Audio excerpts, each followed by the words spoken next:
Right? Let's see here.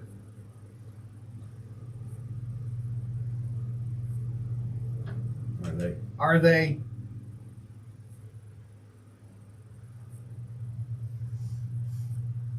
Can we?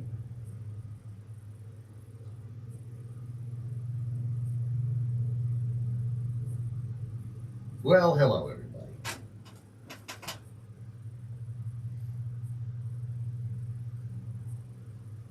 Why does it look like it's foggy in here? Doesn't it?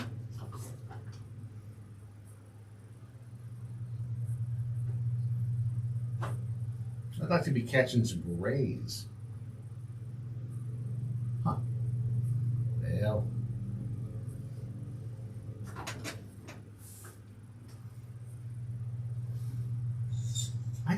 I think we've been hijacked. I think we've been hijacked.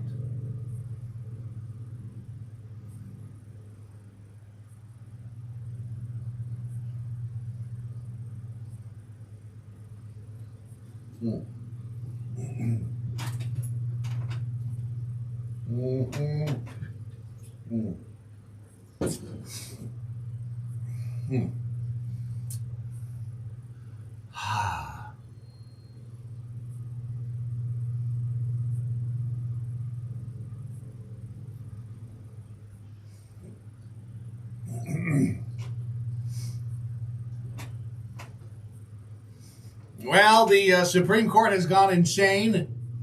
We have a non-binary person in the Olympics, and hang on a second. Hold on. Sorry, I don't mean to be rude, but the phone here is ringing. Oh, yeah. Yeah. Yeah, no. We just actually no. I'm glad you called though, because it's well. Now let me ask Ron. Ron, this is Monday, Friday. Have you got anything going on?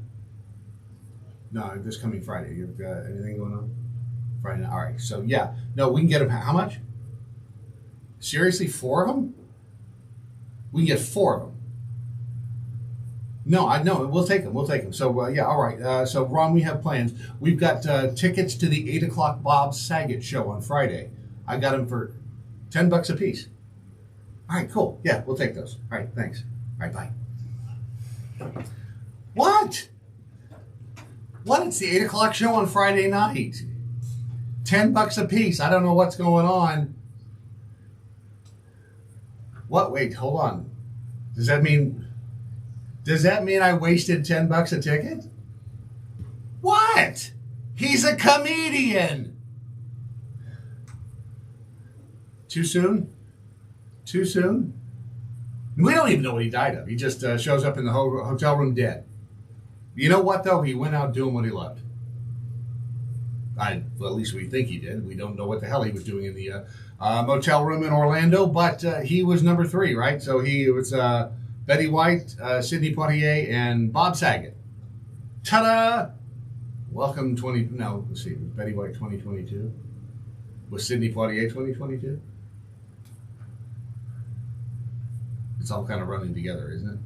So, it's already the 10th of January, so we are officially a third way through the first month of 2022.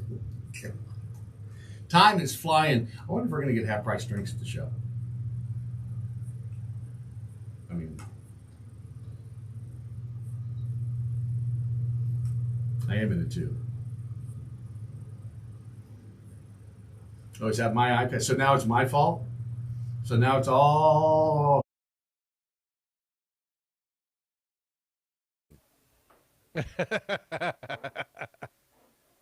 You know, Brad was jacking with the wires and crap before the show. Not. So. Okay, why did I do that? Because you couldn't hear anything. Because there was no sound coming off the iPad. There was nothing. Off of anything. So I don't know what the hell happened. I was sitting here. Everything was fine an hour ago. What it sounds like is that your iPad's picking up room noise instead of anything through the wire. They don't know. They're just yammering. Probably. AOC has tested positive now for COVID-19. Did you know that? I did. Would you stop paying attention to them and pay attention to me? Of course, They're was just video yammering over there. Oh no! Of course, there was video of her hugging and squeezing on somebody. Well, she was at a down in drag Florida. party. Yeah. Oh yeah. And let me just tell you, have you ever been to a drag party? No. They are more fun than you can shake a stick at. And yes, I did say shake a stick at. So I don't blame her for going to a drag party, but she's fully vaccinated. She has had the booster shot as well. And not only is did she test positive, she also has symptoms. So, remind me again what the vaccine does? Nothing. Okay, just checking. Nothing. She responded to criticism by tweeting, if Republicans are mad that they can't date me, they can just say instead of projecting their sexual frustration onto my boyfriend's feet. Yes, correct. Right? Because her boyfriend's feet? Well, there was a picture of her and her boyfriend sitting there with his freaking sandals on, and people were giving him grief. Why? I don't know, because people are assholes, and so that's what she's responding to. Gotcha. Okay, see? Yeah. Oh, by the way, this is some medical information from the Mayo Clinic. Stand by. What we know the vaccine does is it prevents symptomatic disease. What we don't know if it does or not is to prevent infection. No, wait a second. Hold on. Did he just say that? This is Andrew Badley. He's a medical doctor at the Research Task Force chair at the Mayo Clinic. Did he just say that it prevents symptomatic disease? Hang on. What we know the vaccine does is it prevents symptomatic disease. Wait a second. Hold on. Didn't AOC? I mean, she's vaccinated and she got symptoms and she's got the disease.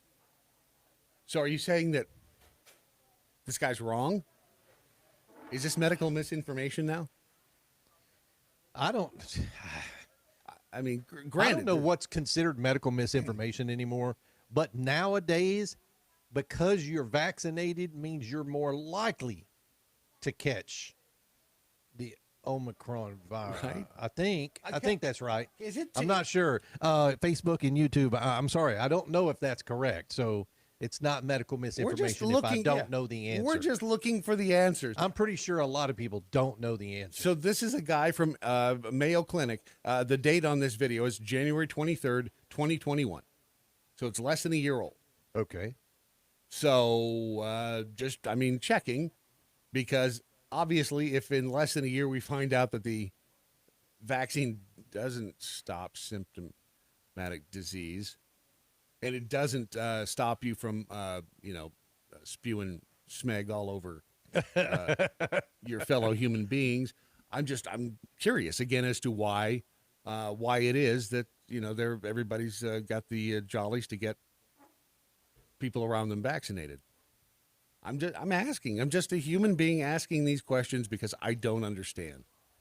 And the more I see corporate America out there discriminating against people who have not had, who've chosen not to have the vaccine, making them run all around hell and creation, getting tested, and for what?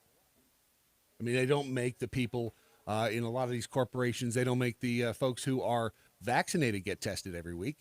Correct. And yet they come down consistently with the Rona, which it just seems to me to be counterproductive. Somebody's going to have to start, and I encourage you, if you are at one of these corporations, and I know it's a pain in the ass, I would start having the discussion with HR. At least get it on the record. What? What would you ask them, or what would you tell them? I would simply ask, hold on, sit down and say, wait, if people who aren't if people who are vaccinated can still spread the disease. I can tell you right now, 9 out of 10, let me back up. 99 out of 100 HR reps would not entertain the conversation. If their company is forcing the vaccine or has mandates, they would not entertain the conversation because, one, they don't know the answer. So they won't even talk to you. And two, they're gonna resort to falling back on company policy. Period. All right, but at least you're getting it on the record. I mean, isn't it? Not unless it's documented and you turn Isn't it it? in. Isn't it fair to go to HR and just say, "Can we have Can I ask you a few questions?" It's absolutely fair. Okay. But they won't. They're just not going to do it. They don't know. They just won't talk to you about it. Yeah, they don't know how. All right. So at least you got it on the record that HR wouldn't even talk to you about it. If you documented it, yes, That's what I just said. because they won't document it. But the point is, it should be it should be at least written down somewhere. Look, I tried to talk to HR. I mean, because this is getting ridiculous. People who aren't vaccinated and have to run out and get a test. Oh, and what happens if your test turns up positive? You go and get another one, and it's negative. Which one do they go by? See, this is just getting to the point where it's stupid, and and especially when you look at the CDC and their latest directive, which the AMA now is coming up against. The AMA and the CDC are fighting. The CDC is saying, well, you only need to quarantine for, was it 5 days now if you come up with a positive? 5 days. 5 Yes. days. Yeah, it used to be 10, was 5. I was told when I was released from the hospital, when I escaped from Alcatraz, I was told I had to quarantine for another 5 days. I said, why? Hadn't you been in there for like 5 days? I've been in there for 5 days, and let's remember, they never tested me for COVID. Yeah. So I never had a positive COVID test when I was in the hospital, and yet they told me I needed to quarantine for another 5 days. I seriously, when she said, I said, "What am I quarantining for?" Well, we just want to make sure everybody's safe. Safe from what? What do I have that? I mean, last time I checked, pneumonia was not contagious. And you didn't test me for COVID. She didn't test me for COVID, so why am I see, that's the problem. Is that it's all automatic now. They're being told what to say. It's crazy.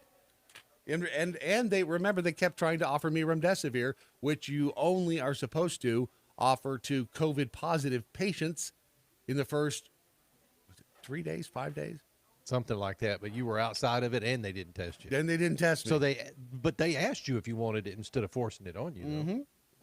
Well, yes. I mean, to their credit, they just asked. But are we not at the point where it's time to start at least going to HR and saying, "Hey, can we talk about this? Can I at least get this on the record?" I would assume that discussion is had every day, especially from companies that have some type of mandate in place. I would hope. Or maybe they're done having the discussion. Maybe they've decided we're going to do this, whether you like it or not. Go away. Maybe. Maybe it's just at some point you want to get this stuff written down somewhere, just so there is a record of it. Saddle effing Tramp on the Twitters, make your employer sign a waiver that they are responsible for any negative side effects of undergoing an irreversible medical procedure. There's the answer. Well, I'm not even saying it's not the answer, because your employer's not going to sign it. No, they're not. They'll just fire you if you don't do what they tell you to do. I mean, it's the dumbest thing, but I'm not in that workforce anymore like that. I'm not in the corporate world anymore like I used to be, where some people are being forced to either vaccinate, and in some cases, they're not even allowed to test weekly, but there are still some that do that. And what a pain in the ass that is. Right. Try to find a testing place now. Well, some places, I understand now, I heard in a conversation last night, aren't accepting all home tests, only certain home tests. I don't even think they're accepting home tests, period. I think you have to go to a place. I'm sorry, rapid test. Yeah, rapid test, because there's something that's something qualified or quantified, or it has to be in a certain kind of lab. Right, the official stamp of something. Oh, I know. That's what I'm saying. Isn't it? I'm just suggesting, contact HR and say, I just want to understand. I just want to, because at some point there are going to be lawsuits, because this is nothing short of discrimination at this point. If you've been vaccinated, great. I don't care. But if vaccinated people are just as likely to spread the smeg as unvaccinated, what difference does it make? Right. What difference does it make? All right. So I found out this weekend that Japan has stopped all vaccinations, and started passing out ivermectin, and they are zero COVID right now. Huh. Weird. Now, I could be completely wrong on my statement, so somebody back me up or look it up. Right. But that's the information that I got this weekend.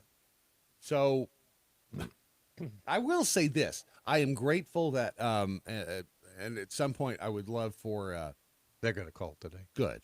Yeah. Because I had some of the best people in the world calling in and listening to the doctors that were around me say stuff and then tell me, okay, here's what you need to do. I was like, cool. And I feel so much better than I did even before going in. I mean, I feel better than I did like 3 months ago because I've had whatever it was I had. I don't know if I had pneumonia for a year and a half. I don't know if that's even possible. But whatever it was I've had for months, the breathing thing. And so, I don't know, whatever, if I just had some lung infection. Now, you're not on oxygen anymore, right? Okay. No, but they've been on budesonide, that inhaler stuff. Oh, yeah. And that's helped too. It's like, wow, I can breathe again. It feels totally different. So I've had something. I just didn't know what it was. When do you go to doctors, stupid? I hate doctors. Are you able to sleep all night now without waking up? Nah, I still wake up, but that's old age. That's old age and humidity. Because you checked the humidity in your house, didn't you? It's probably about 30 right now. Yeah. Yeah, it's up a little bit here, but we went out and got a humidifier. It helps amazingly. And that's what a lot of people. That's what we need to do. Get a humidifier. Good luck. Good luck finding one. Misty's getting all plugged up at night. Yep. Can you not get them through Amazon? Hey, I don't know what you're doing there. No, dude, her nose and her. I mean, that's what we need is a humidifier. Yeah, it helps tremendously. The dry air will mess you up worse. We have those. We have those like the infant room, the nursery humidifiers. Yeah. But I think we need a bigger one. Well, just start with that. Stick that in the bedroom, and at least you're not. The dry air will. When you if you use a neti pot in the morning, yeah. Oh wow. She uses one every night. The stuff that comes out of your sinuses. I don't even want to know. Oh no, you're right. You don't. You don't. But it is remarkable. It'll actually hurts you worse if you have if the air in your out or bedroom is too dry. You get more sinus infections that way than you do if it's too moist. Can it ever be too moist, Ron? Never can be too moist. Thank you, Holly Hummel, for the update on Japan has not approved ivermectin. It looks like that story was false. All right, so great. So Ron's already spread some medical misinformation. I may be reading a false response, so I don't know. You don't even know that that was Beaver sending you anything either. I mean, it could have been a bot somewhere. You don't know. I'm pretty sure it was Beaver. Really? Did you see her in person? No, I didn't. didn't. Then you don't know. Okay. Shit. See, it could be medical misinformation, unlike what you'll find at mypillow.com. No medical misinformation, just soft stuff like your slippers and your pillows. And you still, if you haven't purchased one for yourself, that make this the year. Make this the year of your new MyPillow. And they've got the throw blanket. Oh, there's men's sleepwear. Huh.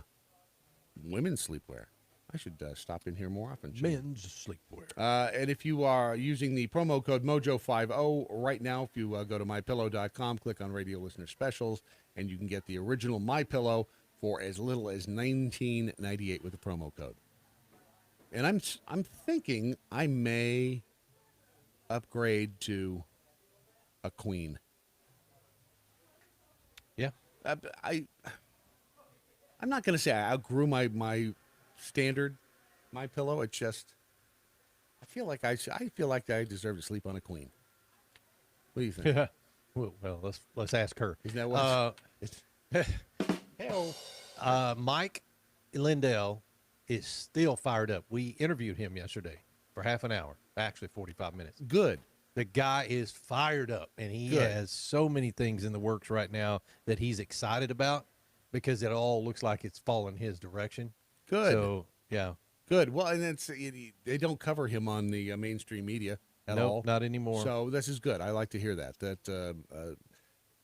They have done such a fabulous job at rewriting history and rewriting the events of January 6th. And there is a story on, is it, hang on a second, legal insurrection. If you go to legal insurrection, they've done a great piece. Stacey Matthews has posted something over there about the difference in coverage between the January 6th events and the congressional softball game. Remember that? Yeah. Now, the FBI has admitted that is, in fact, domestic terrorism at the congressional softball game. When they Finally. shot Scalise? Yeah. It took 5 years. They finally admitted it's domestic terrorism. That's people shooting people. That's a Bernie supporter shooting conservatives, Republicans. And that, remember, it had got a couple of days coverage and then crickets. Nothing. And something else has happened as well with regard to January 6th. Another death that they lied about. And initially 5 people there were 5 deaths, I don't even want to say associated with January 6th, but there was, of course, Ashley Babbitt, who was killed, shot by Capitol Police. There were 2 heart attacks, and then 1 characterized as a drug overdose. And the woman who was characterized as the drug overdose, her name, Roseanne Boyland. Oh, yeah. Right? Yeah. She was 34 years old. If you watch the story behind her or read the story behind her and see the videos or the images, Yep. that is truly heartbreaking. She was beaten by police. After she was trampled and unconscious. Yes. After she was unconscious. Yeah. Newly released video from the West Terrace tunnel of the Capitol provides more details on the collapse, beating, and death of Roseanne Boyland on January 6th. 3-hour video unsealed in late December, quietly. She entered the tunnel. She was pushed back out. She fell. She was struck by police before her body was dragged into the Capitol.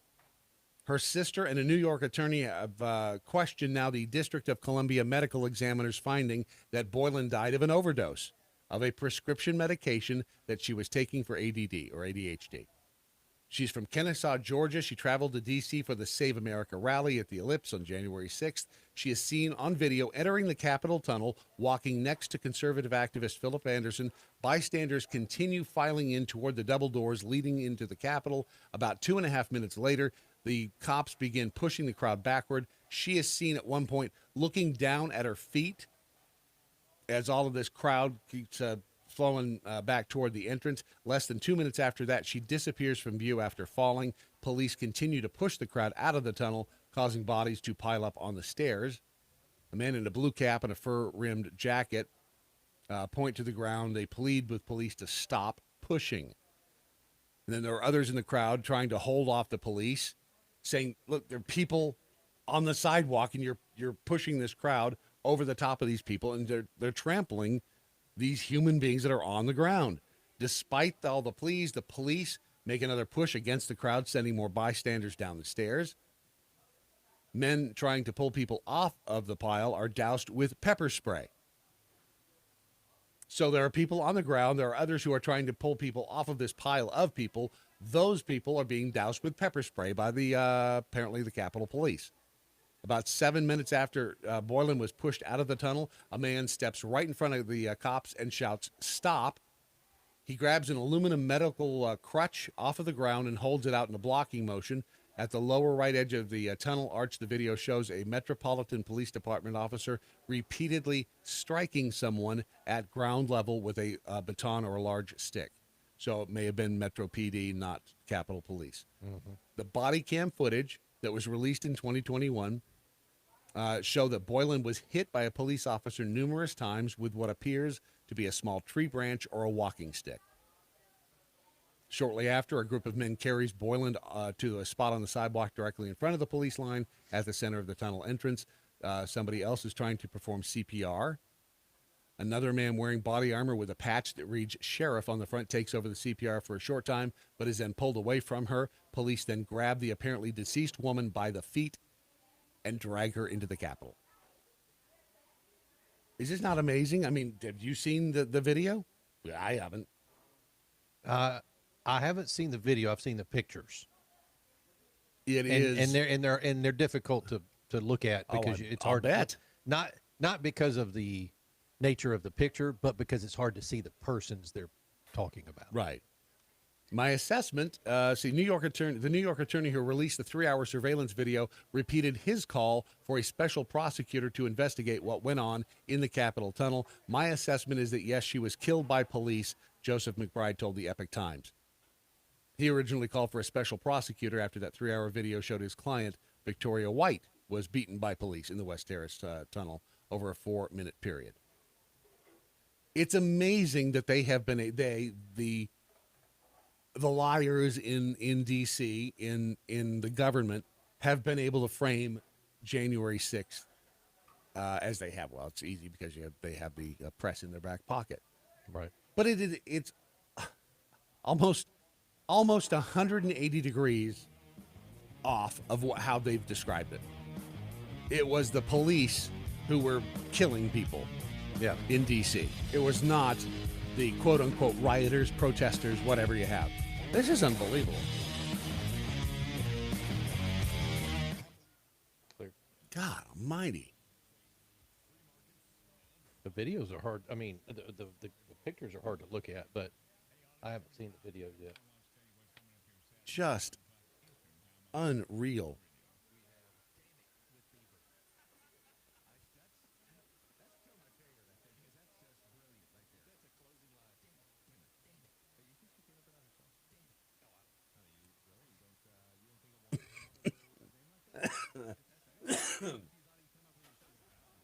Try not to cough all over. Is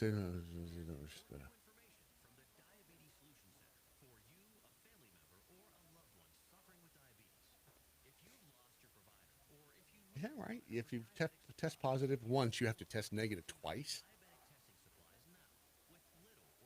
I've never heard that. I mean, how much sense does that make?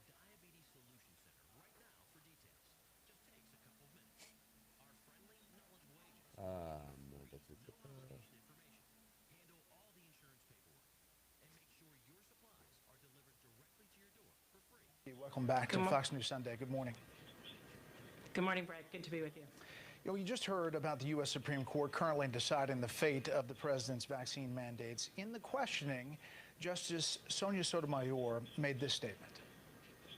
We have over 100,000. 30 seconds. Lying liars.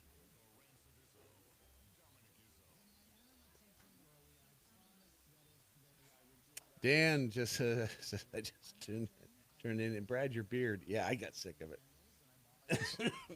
Lay in a nasty hospital bed for a while with it's ugh.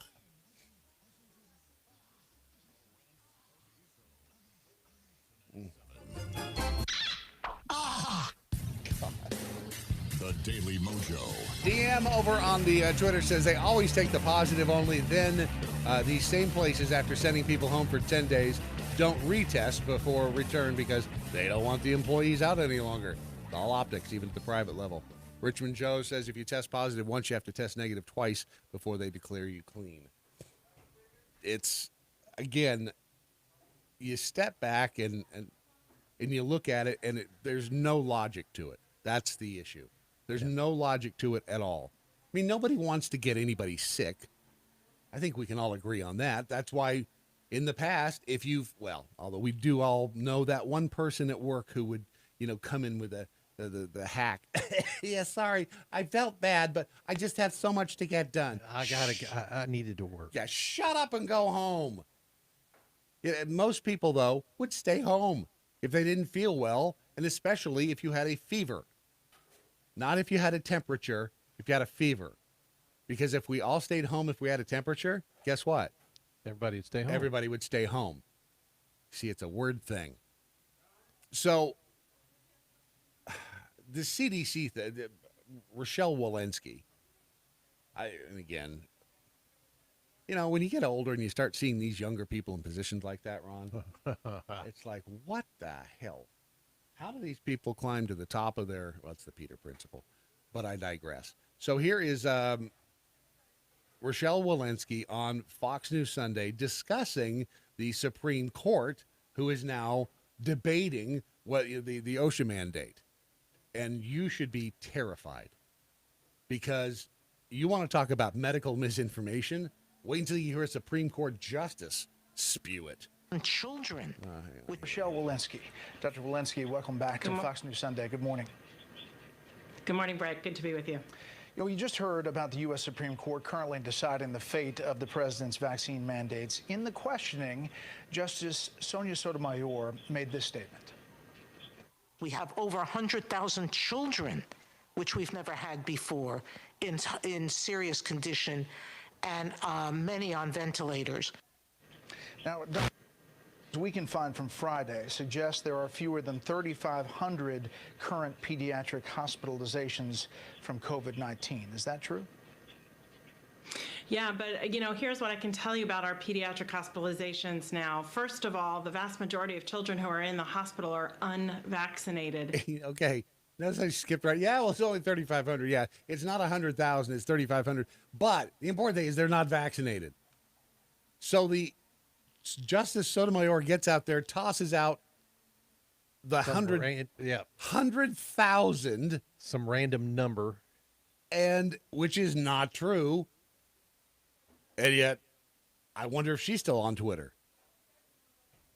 I mean, is she out there still is she not being accused of spreading medical misinformation? 100,000 kids with COVID, and some of them on ventilators. I mean, that's just simply it's just simply not true. So, and I know we all know this, but again, that's why I think it's important to start having these silly little conversations with HR at some point. If there's one little thing you can do, because I know most people feel frustrated. You feel like you have absolutely nothing you can do except continue on under the thumb of the man. But if it's just as simple as going to HR and saying, "Hey, can we just have the conversation?" I don't know. You can put a note in my file if you want to. Because I'm telling you, the lawsuits are coming. It's a matter of time before they start getting filed, the discrimination. And the narrative is now starting to fall apart. Because you have, again, what's-her-face, Rochelle Walensky here, who doesn't necessarily agree with the Supreme Court justice. Here is the rest of it. While pediatric hospitalizations are rising, they're still about 15-fold less than hospitalizations of our older age demographics. Do you have a number of children on ventilators? I do not have that off the top of my head, but what I can say is I don't believe there are any in many of these hospitals who are vaccinated. So really, the highest risk of being on a ventilator if you're a child is if you're unvaccinated. We also have recent data out just this week that's demonstrated that dangerous MIS-C syndrome that we're seeing in children, 91% protection. Wait, MIS-C? I'm sorry, is that the miscellaneous I was going to syndrome? say, yeah, that's the miscellaneous syndrome. That's the other stuff. That's the stuff that didn't qualify for any other slot in the filing system. So it's filed under miscellaneous. You've been vaccinated. But the risk of death or serious illness in children is still very small, right? Comparatively, the risk of death is small, but of course, children aren't supposed to die. So, if children aren't supposed to die. Okay. we have a child who is sick with COVID-19, we want to make sure that we want to protect them, of course. Right, but I'm talking from your data, ages 15 to 24, for example, the risk of death is at 0.001%.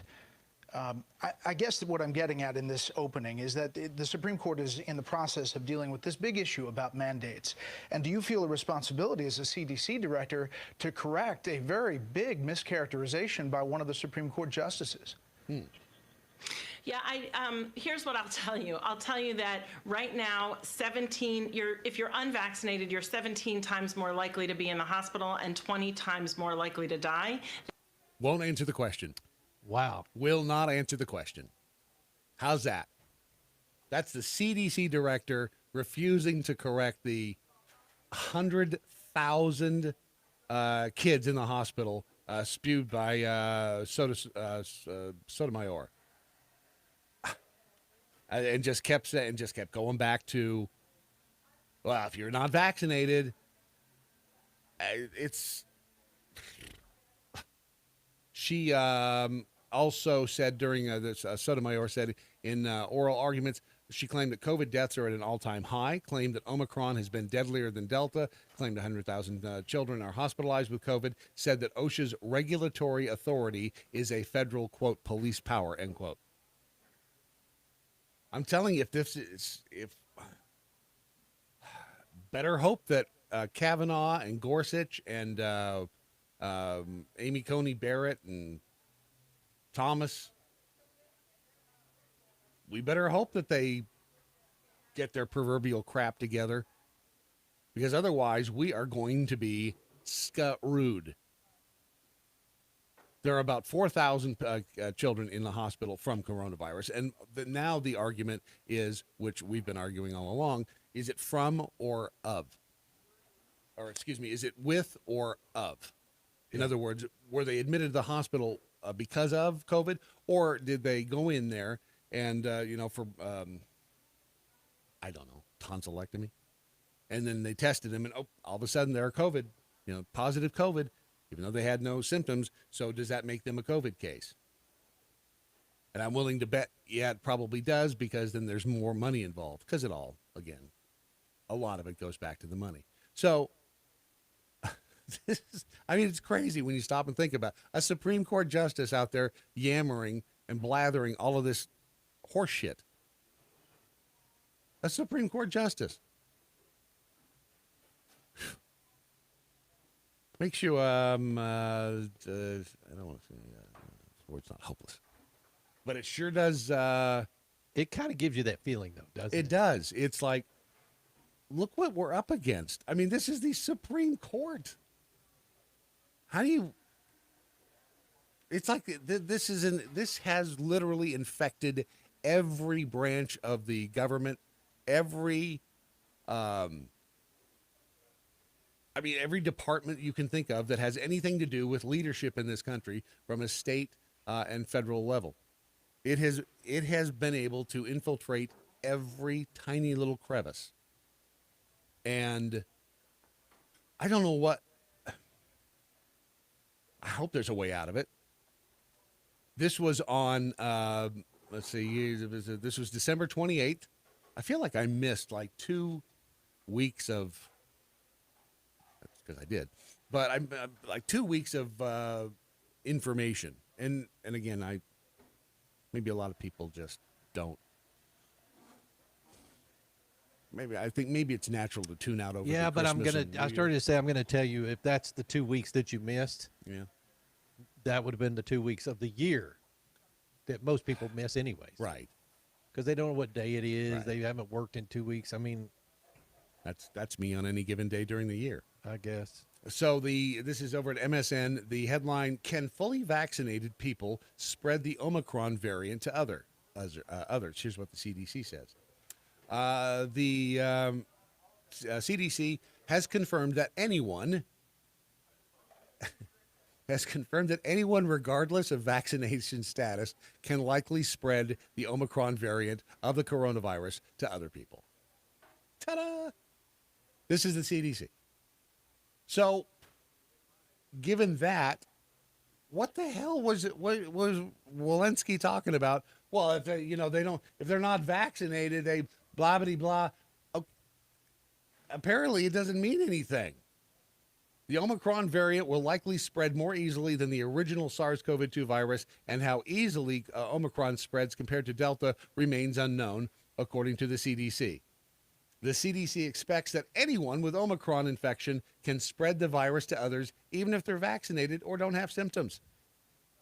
This underlines the importance of COVID-19 tests as they remain the one way to determine if you're infected with the coronavirus and might be spreading it onto others. It does? One doctor recently said that getting a COVID-19 test can determine if you have the Omicron variant or the common cold, since the symptoms are so similar. As I wrote for the Deseret News, the CDC recommends people get the COVID-19 vaccine to fight the Omicron variant, since the vaccines are highly effective at preventing severe illness, hospitalizations, and death. Okay, there's that chestnut again. Well, you know, it does. We don't make the tape. We make the tape better. Remember those BASF commercials? I do. We don't make the videotape. We make it better. That's what it's starting to sound like with the vaccine. Well, you know, it doesn't really do much. I mean, we think you're not going to die if you're vaccinated and you get it. Oh, and by the way, here is the latest from in the same story on MSN. This is from Dr. William Schaffner. He's at Vanderbilt University School of Medicine. You've seen him. He pops up every time they need somebody to say that you know we're all going to die of the Delta or Omicron variant. So this is what he had to say about face masks. It's unclear how well face masks can stop the Omicron variant. Dr. William Schaffner, the professor of health policy and infectious diseases at the Vanderbilt University School of Medicine, said the Omicron variant, are you ready? The Omicron variant might have too many viral particles for masks to stop. Might have too many viral particles. This is the first time I've heard of this one, isn't it? So it has. I don't know what a viral particle is. I don't know. Is it like when you sneeze? It's the smeg spray. The smeg. Oh, it's a smeg spray. So it has too many viral particles for masks to stop. Does it not just start? Is it sounding? At least to me, it is like they're just starting to make up some bullshit. Now that everything is, I mean, it has too many viral particles? Well, how many constitutes too many? 1 million, 1,000, 10,000? Yeah. Omicron produces more virus even than Delta, he told Health, so the mask's capacity to interrupt or reduce transmission back and forth is likely reduced. This, of course, was on the heels of the whole, was it Leanna Wen saying, yeah, masks don't work anyway. The whole thing. There's no wonder people are leaving the workforce. It's no wonder people don't want to work anymore. Who the hell would want to work when you have to go through all this crap just to, to go to work every day? Because it's all interconnected, I think. I think people are just sick and tired of having to deal with all of the horse shit that you have to deal with on a daily basis. When you go to work anymore, it's not about working. It's about, oh, God, I got to test. I got to make sure I turn this in. I got to make sure to turn this in. And I got to make sure I follow the protocols. Yeah, but see, it's the overarching stress that this is causing. I guarantee you job quality is falling off. Sure. People aren't doing their jobs appropriately because they're worried about whether they're going to get fired or when their next test is going to be or whatever the case may be. And we already have a job shortage as it is. You can't go to any fast food restaurant in the local area and get food because they're either closed or not enough people working. Right. I don't blame people for not wanting to work in the environment that's out there now. I don't want to do it, so I don't. No, but when you go to work, can you imagine if you worked in reach of the crap you got to do? You got to the testing and the masking behind the counter. Like at McDonald's, do you have to wear a mask behind the counter? I'm sure they still are. I know that Then again, there are places here in Texas where nobody's wearing a mask behind the counter. Right. But that's because we're not mandated for masks anymore. But you go to some of these other states, man, you can't walk anywhere without a mask on. And we have the huge problem with nobody can find anybody to work. and the jobs, people have just disappeared. And they did a piece on I think it was 60 Minutes about where all the people have gone, and the woman made sense. They interviewed a woman from LinkedIn, and we'll get to that. But I think she's right. She says people are basically like, after the horse shit of the past 2 years, they're like, you know what? I'm done. I don't want to deal with it. If this is what it's like, this is just survival. I don't want to survive. I'd like to kind of live. Yep. And I think people are feeling that way. Shy Boy in Iowa says that Real Brad Staggs, are you saying that the government and its officials will not answer or tell facts? Remember, our president said truth over facts. It just happens to be their truth. Yeah. We're headed towards some sort of a Foggy Mountain breakdown. I think. Maybe wrong. Have I been wrong before, Ron? Yeah. Yes, but I agree with Jack Hole Training NCO too. The shit show is all on the verge of breaking at some point. Be ready to clean house. The cards are about to all fall down. I kind of get that impression too. I don't know what it looks like, but I kind of get that impression too. It's the cracking around the edges right now. The AMA disagreeing with the CDC and Sotomayor out there. Who do you trust? I don't trust Who anybody. do you trust? And I'm not talking about the WHO. I'm talking about who do you trust? And that's the problem. Everybody is saying so many different things that the White House seems to think that that's who we're supposed to trust, no matter who says what. The CDC is different from the WHO, is different from the AMA, is different from your family doctor. It's all bullshit. Yeah. Nobody knows who to listen to. You can do your own research, but your own research is going to suck because where are you getting your research from? The internet. Not everything you read on the internet is true. Whoa. Don't be saying that. Come on, dude. Nobody freaking knows. And I'm talking about the smartest of the smart are the ones trying to do this research. They think they know what they know, but they don't. They're doing their best just like everybody else is. But think about it.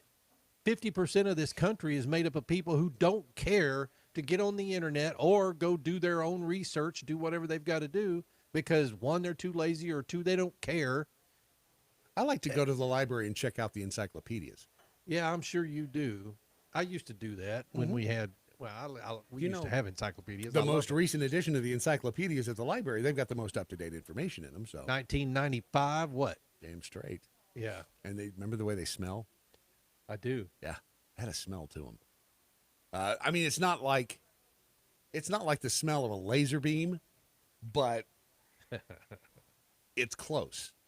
It's very close, and I was just, I have to say that while you were talking there, I was looking over at Romika Designs, because I know Valentine's Day is coming up in less than a month, right? Yeah. Or a month. Yeah. Just about a month. Just about a month. And so you have some time to not screw up this Valentine's Day. Get out there. If you've got something that you want, get out there and let us know. We can make it for you. Jump on it. Yep. Jump on that thing. I made some stuff this weekend. I'll be putting them up this morning. What'd you make? So, just some different Valentine's cards, and a couple of them are pretty cool because they're little hugs. It's like a heart in a card, in a wooden card, and it's got a little heart piece there. Oh, that's that's cool. tied in, and it's a hug, or it's something to put on a keychain or something like that. So it's pretty cool. See, you are so creative. Children's DIY cards for You come up with the best stuff. Valentine. No, Misty comes up with the best stuff. Where's she find it? I mean, how's she come up with these ideas? She's just doing research all the time on different things that we can make. Okay. Yeah. All right. So that's what I got to do. I mean, not to piggyback on your success as a business, but that's what I need to do that with the, my little art stuff. I made My artsy-fartsy stuff. I don't know if I said this on Friday or not. I made my daughter a dog tag keychain. A dog tag that hangs on her keychain that's got the little daddy-daughter little blurb, I'll love you for as long as I can kind of thing. It was pretty fun to do. And then I made some dog tags. We've got several different Tag shapes. for your dog. The ones I worked on were the shape of a bone that has the little snarky sayings on it like, I'm free, or I'm deaf, please use hand signals. No, this is not a joke. Huh? That's one of my dogs. I made one for her. I'm deaf. Please use hand signals. No, this is not a joke. For the little one, do you have one that says "I'm nervous, no sudden moves"? Hell no, it's too big for the little one. I can't put that big ass dog tag on my little dog. Drag her head along the ground. She's barely able to carry that cat's bell that's hanging around her neck right now. So these are all things that will be up at Romika Designs later on. Romika Designs. Yep. All right. I may need to. Just get some ideas from you on a website where I can, have e-commerce. There you go. Because things like the alien that I sent you the picture of. Yeah. I should put the picture of that out there, shouldn't I? I should tweet that out. I mean, that's what I want to do. I've decided I'm going to make art. Damn it, I'm going to make art, and so I'm going to need everybody listening to help my name become associated with art. Just so when you think of artist and weird art, it's you think of me. It was kind of weird looking, I but know. it's actually kind of cool. It's it really weird. Is. It is a sideshow, a circus freak sideshow piece that I bought years ago. It's an alien, supposedly, and it's if you remember the circus freak sideshow, it was always the two-headed snake, and then this, and yes, then yeah. was it was the Fiji mermaid, stuff like that, where they would all they did was sew a cow's head onto a beaver. Kind of a weird analogy there, but that was what these freak shows were, and this particular alien sideshow freak thing, it really does look like an alien. It does, but that's an undersea creature, I think. Yes, it is. Yeah. But the alien. What do you call it? Aliena. Aliena. Raptum. Raptum. Aliena Yes, I raptum. titled it because it's alien abduction. So Gotcha. anyway, that's those are the It's things. kind of freaky weird. It is freaky weird, and the way it came about is it's art. It's art. So that's I figure that's I'll either make money doing it or I won't. One of the two. You want to hear the president tell a joke? Of course. All not. right, here we go. Well, Mr. President, Rock, I have to tell you, every time I hear a dial tone, I think of Harry. Every time I think of a dial tone, I hear a dial tone, I think of Harry Reid. I mean, who wouldn't, right? That's it. Did you notice the laughter he got? What in the hell did that mean? Listen. Y'all think I'm kidding. I'm not. Jill and I are here for Harry, but I don't know.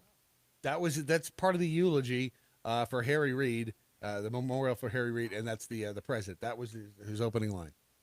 Time I think hear a dial tone, I think of Harry Reid.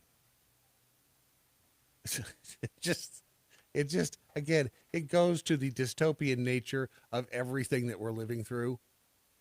That's again, if you stuck Trump in there saying something like that, be all over the place.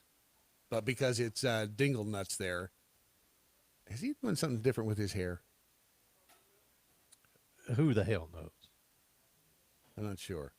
But just because it's not Trump, because it's the president, he gets a total pass as always.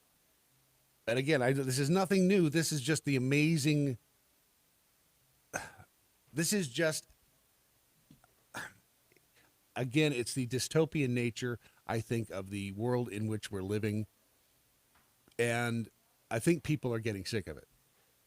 I think people are finally getting fed up with it. And I think things may, hopefully, start to turn around a bit.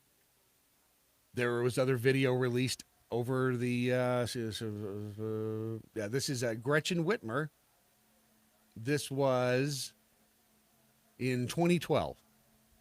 Gretchen Whitmer led her own insurrection in the Michigan state capitol. She addresses a crowd here of angry protesters, telling them she wants to fight and asks them to do the same. Here is the lovely and talented Gretchen Whitmer. I threw open the doors of the Capitol and I led the resistance from my office. And so now the crowd is chanting, "Let us in, let us in."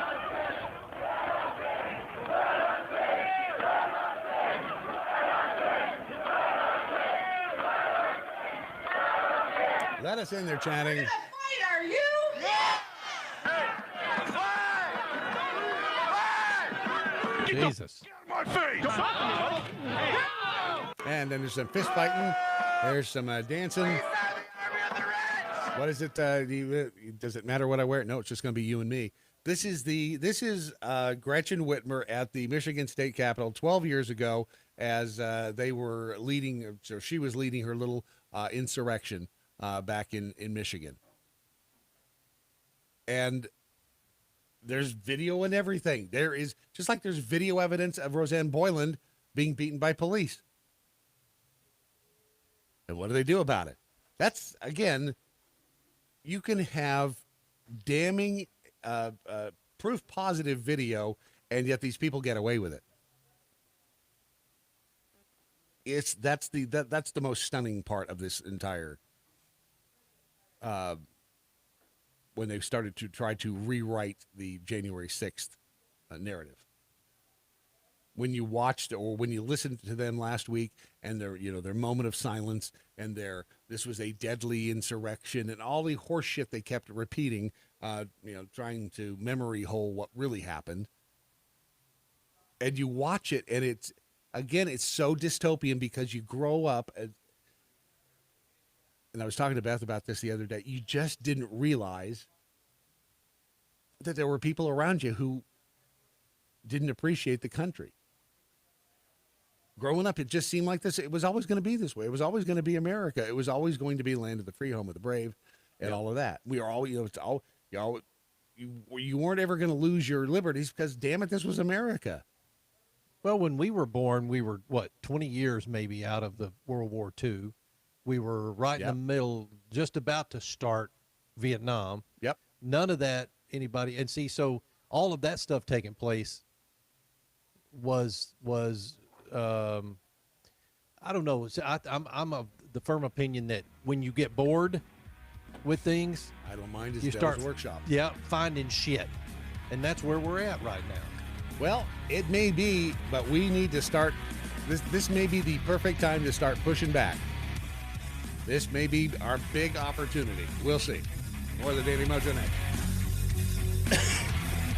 Sorry. That's all right. Wee.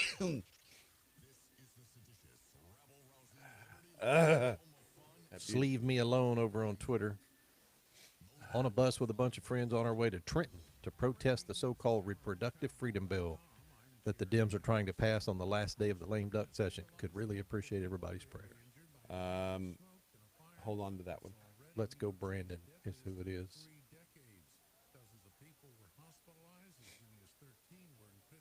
And I just sent you that one entry. Yeah, I saw it. Good, because it was about 14, maybe 15. But if you take out the initial cost, it works out. Or if you don't wear pants, either way. Correct.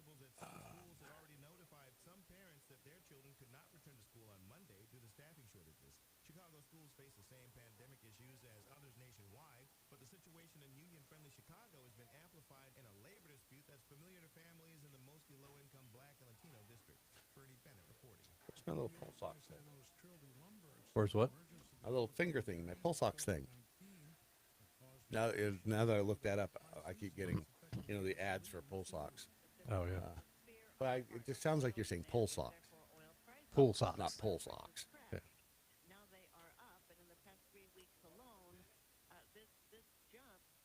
I have to buy a full arm compression sleeve. Why? Look.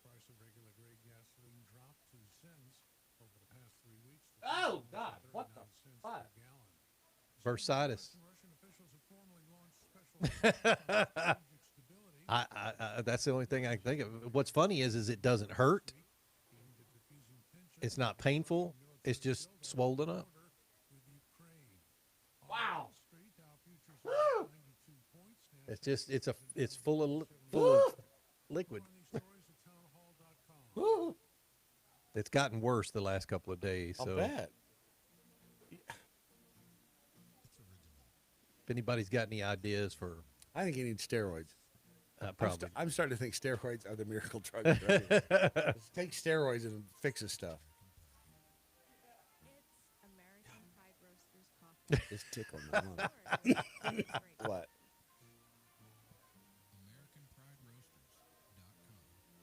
What did I miss? Nothing. I was laughing at you. No. It's a little tickle in my lungs, in the middle of my like. Take in a deep breath.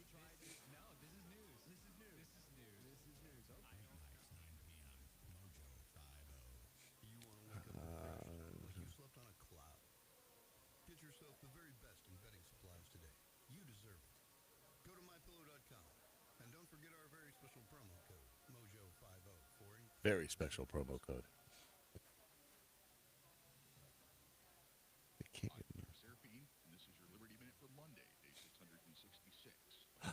It's 666 today. The White House says that there will be massive consequences if Russia invades Ukraine. The White House also says that there will be severe consequences if Iran attacks Americans. I may be wrong, but I doubt the Taliban or Putin are worried at all. Remember a little over a week ago when AOC was partying without a mask in Miami? So it should not be a surprise that she tested positive for the Wuhan flu yesterday. I wonder if she has the newest scary Delta Cron variant. Oh, that's right. Find these stories and more on the news page at liberty-lighthouse.com. Until tomorrow, protect your liberties. Once they're gone, there's no getting them back. If we weren't so bad. To puppy rape. I like to cuss. Do I want to keep my penis? Cat wants some black titties. We wouldn't be so good. Mojo 50.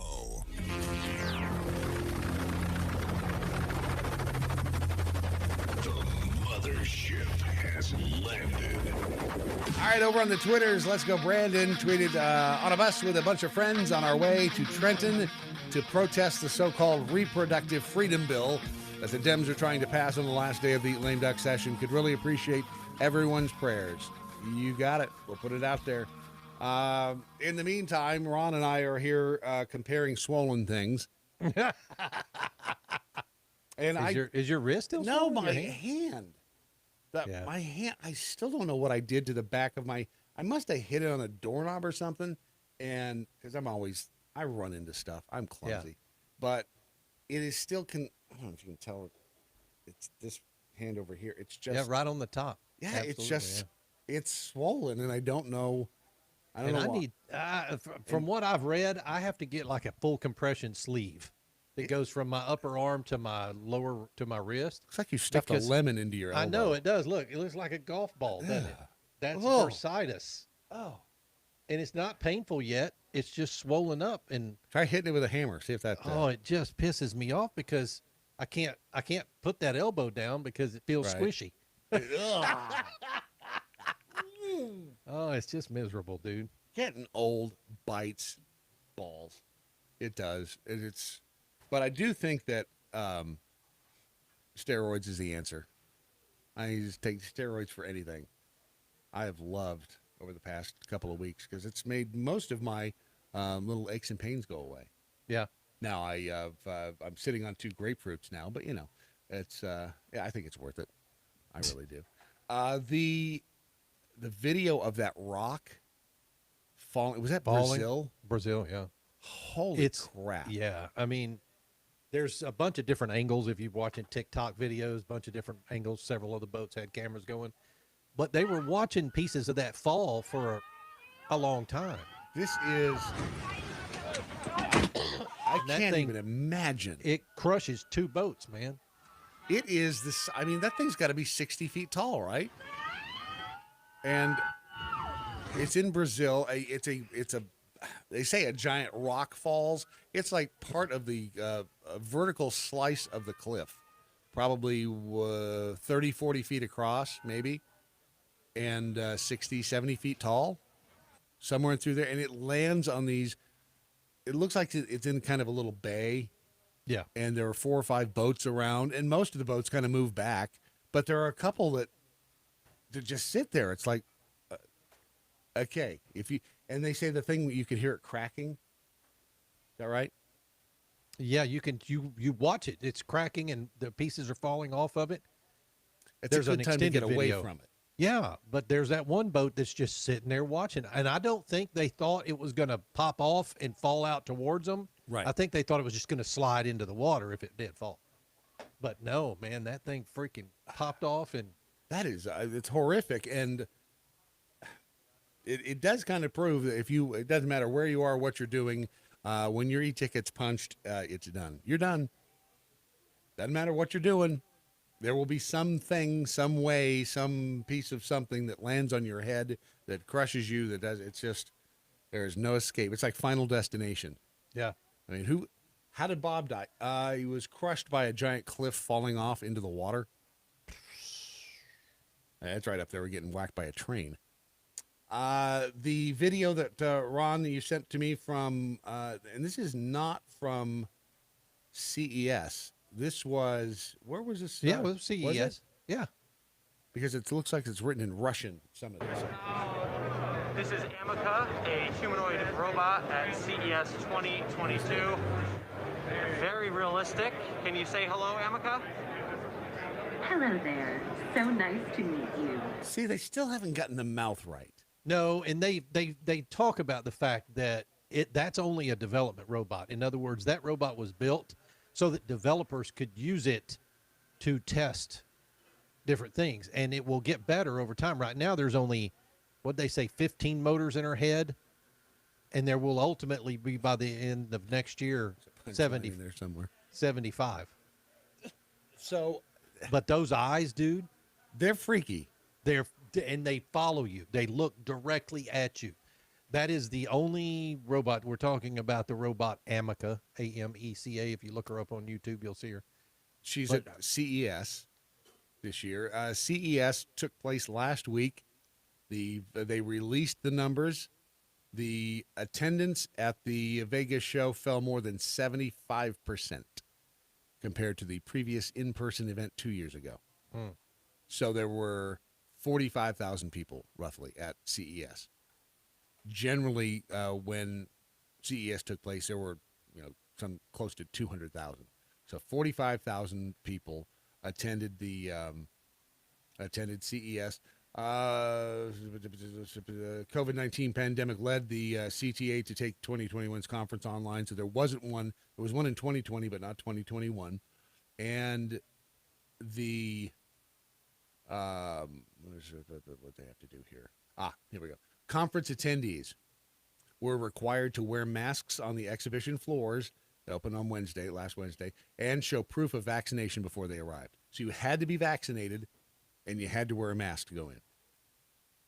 And 45,000 people. Now remember, CES. That didn't help the freaking cruise line. It was a fully vaccinated cruise boat. Yeah, I mean that's the crazy thing about all this is the quote unquote safety protocols they put in place don't work. So you're taking an entire industry, especially CES, the electronics industry, and they're going to get, I think the vendors and the companies in this are going to get real sick of this real fast, because that's a lot of money they lost. Yep. CES lost a ton of money for the event this year. And again, used to be a great show. The hardware show is coming up in a couple of months. That was a great show.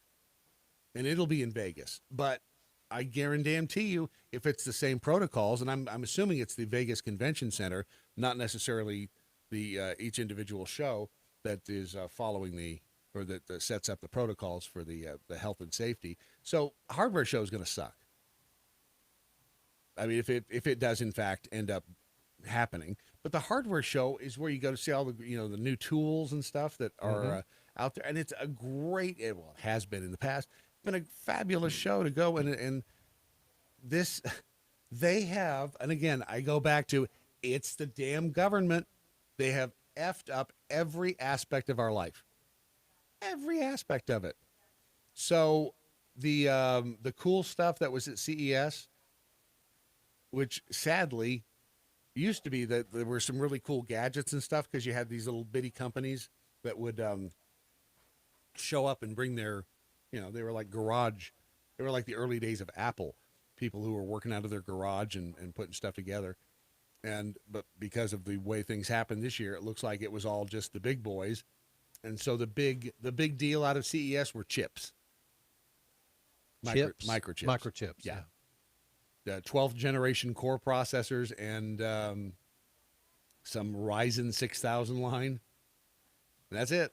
Chips were the big thing, and TVs. That was the other thing that was big out of CES. Mini LED, micro LED, and OLED. Do you know the difference? Mini LED and micro LED. Yep. No. They pack hundreds rather than dozens of LEDs into their backlighting. So mini LED TVs are going to be sharper, but they're also like back in the beginning when flat panel TVs came out. Remember how they were 10, 20 grand? That's how much these big TVs are. Like this. OLED, the organic light emitting diodes, they don't need backlights because they emit their own light. But that's supposedly the big whoop-de-doo. And here's the other weird thing that was out of CES: cars. Chevy's Silverado electric vehicle. That was at CES, which I'm kind of surprised. I'm not sure they've had cars there before. They may have. 400 miles on a single charge, 100 miles of range on a 10-minute charge. It will first launch with a work truck trim and a first edition trim. The truck will be $39,900. The first edition will be $105,000. Of course. And how many did... it's a Chevy Silverado? Yeah. Wow. How many did we say that Chevy sold their EVs in the fourth quarter? Was it something stupid like 30? I mean, I don't know. It was something crazy. And that's just it. Oh, it just doesn't look like it's a full-size truck, though. It looks more like a Honda Ridgeline. It does look like a Ridgeline, maybe a Chevrolet Avalanche style. Yeah. But it's not, yeah, I mean it's got kind of a sleek appearance though. Yeah, it looks kind of all electric. 400 miles. That's not bad. What happens again? It's the battery thing. What happens? And I would love a battery or an electric vehicle. I think it'd be great. But what happens when it's time to replace the batteries? You know, do you not go broke doing it? It depends. I mean, I would assume that the battery replacement's $20,000 to $40,000. But damn, yeah, I think on like a Model S Tesla, I think it's 20 grand. So let's just say you have to replace the battery. But how many miles will you get? As long as the battery stays good, how many miles will you get out of that battery before you have to replace it? If, let's say you get 150,000, is that adequate? But not for those people who like to drive $200,000, $300,000 or miles on a car. Yeah, but people like me, where when my car rolls the 100,000 miles, I'm starting to look for a new one. I don't know. I mean, replacement ranges from $0 to $20,000 based on dozens of factors. Blah blah blah. They found a 16. So you're right. I mean, I like my last Toyota truck. I drove it 311,000 miles. There you go. And I didn't have to replace. As a matter of fact, the only thing I did on that truck was replace the clutch once and the brakes. Other than that, nothing. So, I'm with you. It's kind of, it's all going to depend on how people want to operate their vehicle. I just like to drive the hell out of the thing until the wheels fall off. My truck right now has close to 200,000 on it. And I'm not even beginning to think about getting another one. Yeah. I mean, the things you can do with a Toyotas are just getting warmed up at 200,000. In the meantime, while we are, worried about the Rona over here, China has created an artificial sun. Might be a problem. The artificial sun ran for 20 minutes. They created it on the planet. Yeah. Was it not hotter than the sun? It was pretty hot. 70 million degrees. That's warm. That is warmer, I think, than in South America. 5 times hotter than the real sun. There you go. Scientists hope the machine will help harness the power of nuclear fusion, which would bring humanity one step closer to creating unlimited clean energy by mimicking reactions that naturally occur inside the sun. I don't see this ending badly. I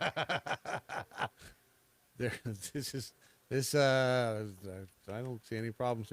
The facility is called an artificial sun because it mimics the nuclear fusion reaction that powers the real sun, which uses hydrogen and deuteronomy. Yeah, that gases as fuel. It was designed and developed by the Chinese. The East has been used since the East is an acronym for whatever the hell it's called. It's been used since 2006 by scientists from all over the world to conduct fusion-related experiments. So from the people who brought you the Wuhan virus comes the artificial sun. This should be okay. I don't see a damn thing wrong with what's happening with regard to that. I think put our faith in the Chinese and just 7 million degrees. That's no 70. 70 million. 70. Don't. How do you contain that? Yeah, well, the same way you do on Star Trek. How do you contain antimatter on Star Trek? What material on this planet can contain 70 million degrees? Asbestos? No. You know what you don't want at 70 million degrees? Your coffee. How did you know I was going to say that? How did you know I was going to say that? People get sued for that. Yes, they do. You don't want it in your lap. You know, the American Pride Roasters coffee is great. You just don't want it served at 70 million degrees.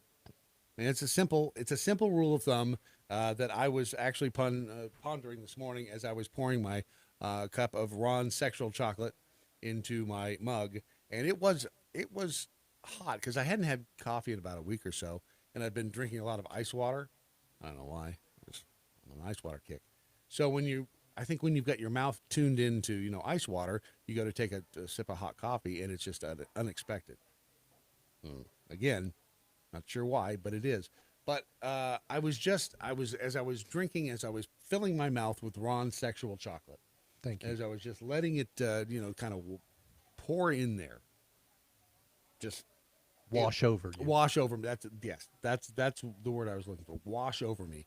I was just, I was thinking about DM and thinking, damn, I'm glad I'm not where he is because I'll bet it's 4 degrees. And he still can't get out there and roast coffee.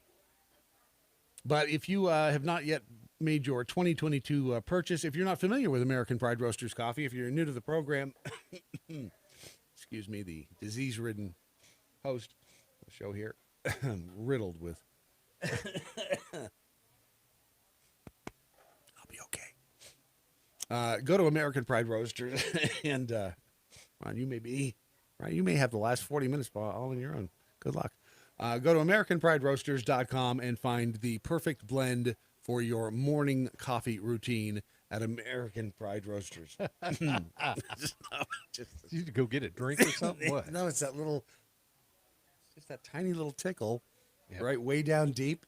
Now you're making me want to cough. I know, it's tough. Mojo Buckeye, 70 million degrees, and I bet if you put a Hot Pocket in there, the middle would still be cold. Isn't that the truth? Oh, that's the damn truth right there. A burrito, man. The Hot Pocket. That's funny. Yeah, they're gonna. Somebody said something about them creating global warming. The Chinese. Right. I mean, 70 million degrees here on Earth. You would have thought we'd felt that from here, though. 70 million degrees. I mean, that's a little. Yeah, You could be in a stadium watching a freaking concert, and they light up some fire on the stage, and you can feel the heat from it, right? Yep. You would have thought we could feel 70 million degrees. 70 million coming from the east in the middle of the day.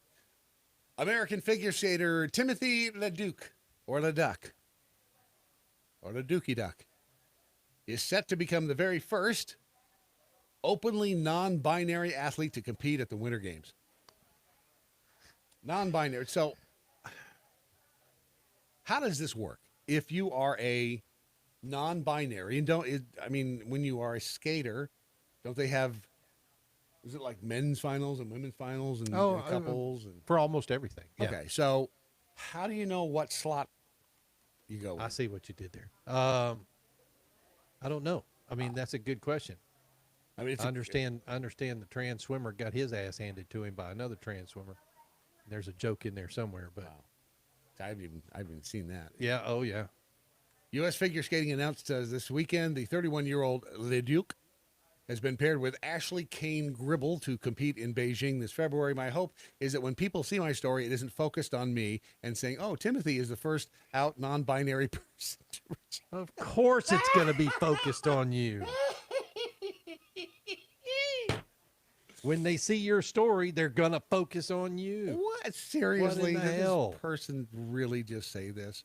My hope is that the narrative shifts to more to queer people can be open and successful in sports. No shit, really? Yep. Huh. We've always been here. We've always been part of sports. We just haven't been able to be open. Maybe because no one cares. Maybe how about you just go skate? I don't know. If you're a skater trying to go out there and skate and be good at skating, how about you just do that? I don't know. In 2019, Leduc became the first openly gay athlete to win gold in a U.S. pairs event. I think we want to dedicate these performances and this title to all the people that felt like they didn't belong or that were told they didn't belong. You know what? You've just described 99% of the population. So shut up. Nobody, that's a part that irritates the crap out of me. And everybody, we've all had that moment in our life where it's like we don't feel like we belong.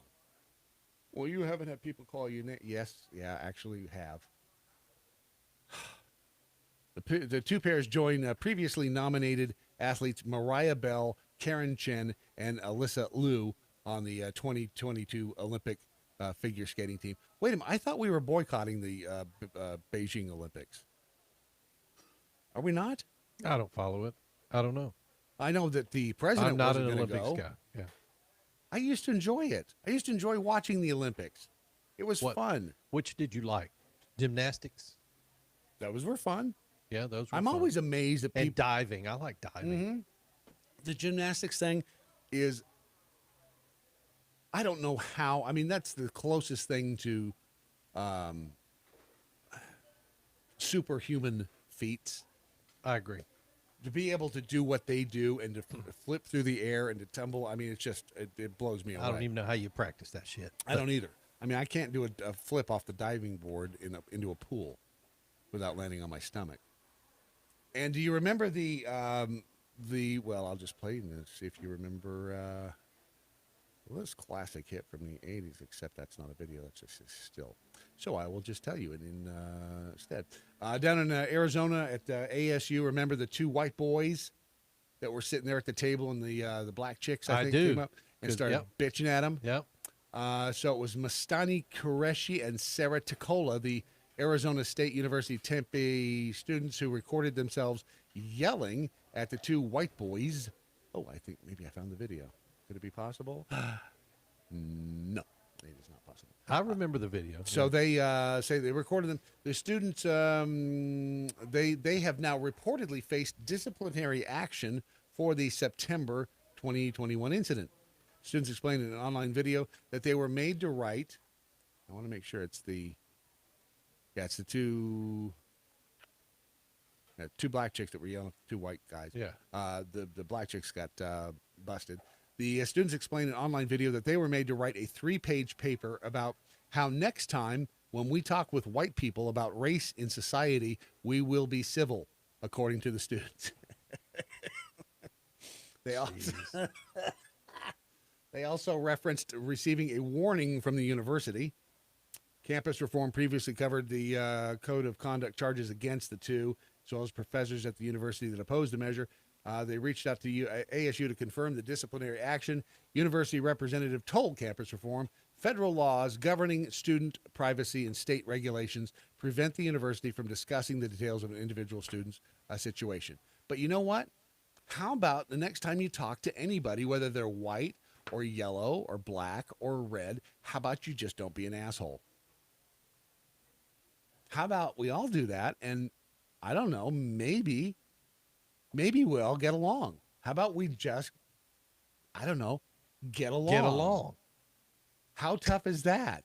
People don't know how to do that anymore, Brad. No, That's not the name of the apparently game. they don't. No, people like confrontation, and those that don't like confrontation just don't talk anymore. Is that my They problem? don't. Well, no, you're right. Just so all you're hearing now are people who like to fight. let's just be nice to each other. At least give it a shot. I keep meaning to get the George Burns speech from Oh God. Yeah. I'm going to write it down. I'm going to write this down so I write don't this forget down it. so that I have a note that so the next time I look for it and I haven't done it, I'll go, well, I wrote it down. Remember the speech he gave as God in Oh God in the courtroom. Remember that? No. Oh, it was fabulous. It was the simplest. You know what? Be nice to each other. Read a good book. You know, you're supposed to be having some fun here. You're supposed to be enjoying the time here. How about we get back to basics? I'm going to find that because it really did. It I remember the first time I heard it was like, wow, that to me, that was the essence of God. And if people could just try, I don't know, doing that, we might actually have a shot at pulling our butts out of the fire. I guess we'll find out. I hear it was a diplomatic boycott, that the athletes are still competing. Oh, well, there you go. All right. Thank you, Russ. We will not be diplomatically boycotting anything on this program here. A free exchange of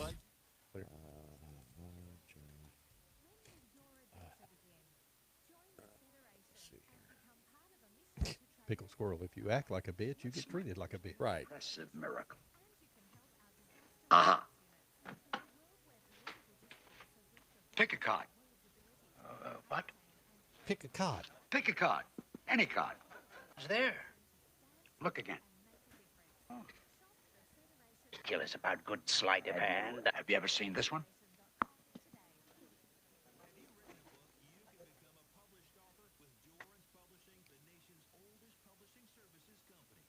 Well, yes. I've seen them make cards appear and disappear. Or you one that you haven't seen. Got to get these shoes fixed.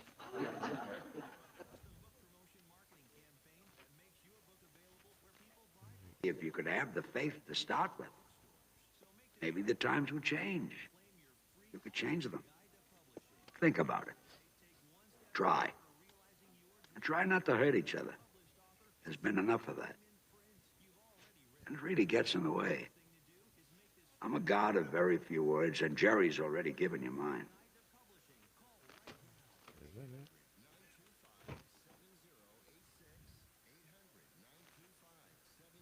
I know how hard it is at these times to...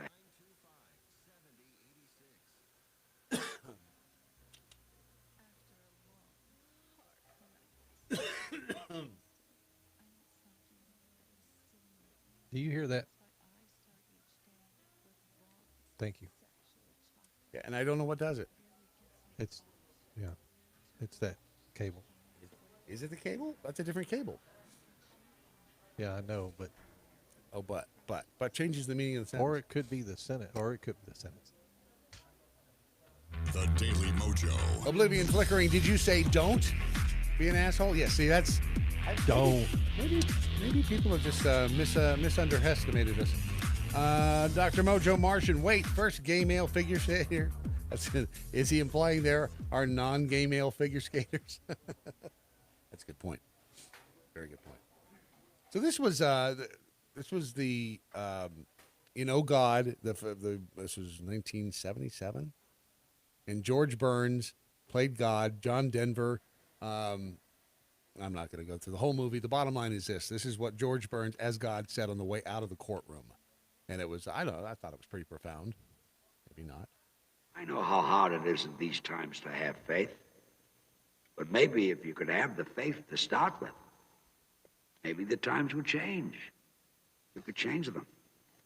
Think about it. Try. And try not to hurt each other. There's been enough of that. And it really gets in the way. I'm a god of very few words, and Jerry's already given you mine. However hopeless, helpless, mixed up, and scary it all gets, it can work. If you find it hard to believe in me, maybe it would help you to know that I believe in you. Your Honor, I rest my case. And with that, he walks out the door and the door shuts. I just always found that rather simply profound. What was the name of that? Oh, God? Oh, God. Yeah. It's just a good philosophy. Try to be nice to each other. Bed Bath & Beyond, did you know they're closing 37 stores? Isn't that your favorite store? I like Bed Bath & Beyond. The way it smells when you walk in. No, it's Bath & Body Works, sorry. All the funky little gifts they have in there. They are closing 37 stores. That was as close to a As Seen on TV store. Yep. Outside of an As Seen on TV store. I love those kind of things. You know, speaking of As Seen on TV, Beth was out running around. I said, can you grab batteries at Costco? So she grabbed batteries at Costco, the double A's, triple A's, but she also found the battery caddy. The big plastic box. Yeah. What? So you've seen it? Yeah, I've seen it. Have you used it? Nope. Okay. Is it cool, though? It holds a bunch of batteries. Doesn't the box that the batteries come in hold batteries? It does. So why do you need an extra plastic box to hold the battery? Well, because you can put different size batteries in that. How many different size batteries do you use? Let's see. AA. AAA. Thank you. That's it. Yeah, There you go. 9 That's volt. the end of it. I think 9 volt. You I really don't use 9 volt. Yeah, I do. Well, I for do. what? Well, like my door locks on the front and back door, they have 9 volts in them. Uh-huh. But and all of my what do you call these things that go off when your house catches fire? You know what I'm talking about? Yeah, the smoke detectors. Smoke detectors. Yes, Those. Yeah.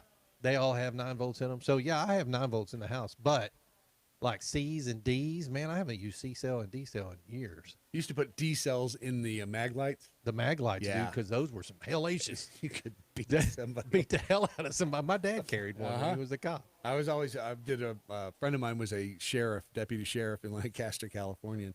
Did a ride along. He says, always hold it right up here on your shoulder. Yep. Because you should just swing it around. Swing it around. I think it was a deadly weapon. Do you remember the khaki, the Patriot Front people? They're like ISIS-K. They keep popping up. There was a Patriot Front parade in Chicago yesterday, over the weekend, and they wear khakis, and they're supposedly this right-wing group, but it's starting to look like they are a government organization. I mean, this is as close to the Men in Black as I think we get. It's the khaki-clad Patriot Front marchers. They attended the Chicago Right to Life rally. Then they marched off by themselves toward the Field Museum. The marchers then jumped into cars with covered license plates and sped away from downtown Chicago.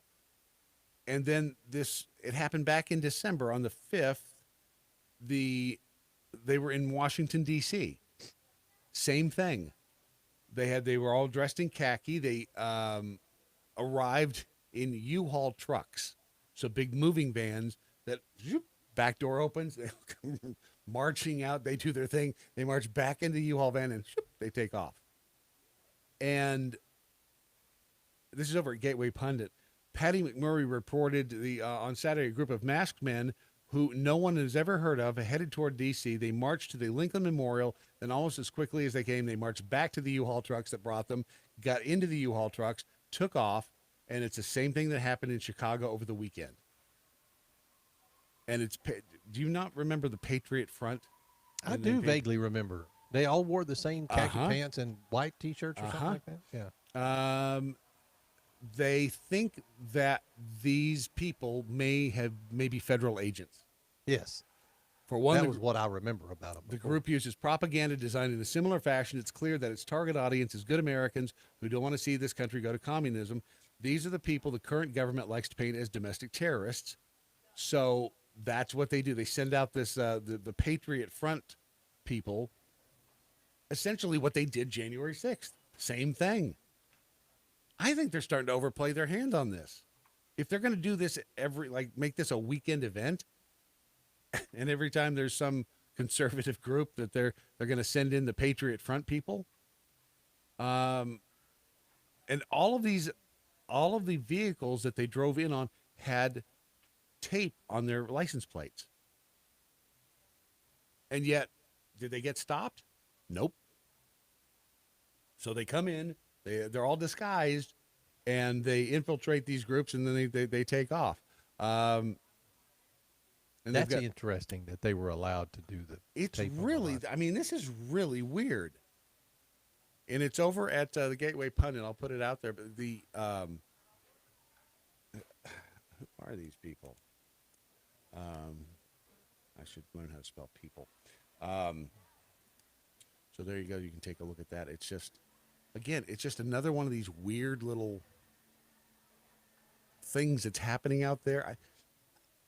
And maybe it's just the fact that I don't know, maybe sitting in a hospital room for 3-4 days in the same room, not leaving that room.